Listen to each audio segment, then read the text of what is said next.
Medyo walay lingaw, kay si Mama Milakaw. Tanaw sa palibot ug way tao nga makatugaw. Pakli sa mga tinanugang imahe, pili-pili kung kinsay lami-lami nga bayi. Nga makati sa kung hunahuna, dako nga pusi, niyang ga basa-basa. Sulod sa siang, sa kalami ga kinto, hawid sa luso nga gibutang anong shampoo. Para murarapod bilat ang akong kamot, danlog akong utin galagurot. Sa kautog, tuhod ko gagurog, wako'y makibahalagot, dan ko kusog. Ambot kahangan nung lami maglulo, kung walay makita nga bilat ang luso. Atong pugawon, bisag katulgon, lo-lo-lo-lo-lo-lo.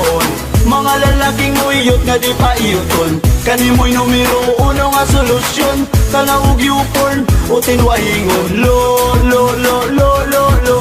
Bisa pasmado, pero ganado, di ko kabalibad kay utog na kaayo.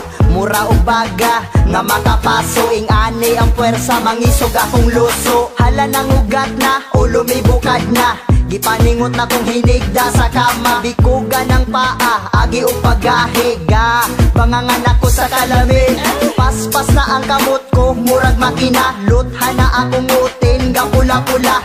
Hapdos, agi og nilugos, bisag kadlawon kinahang nang makapuntos. Hapit na kaayo, kuha na kong trapo, puro kalawasan, murag alutaw ko.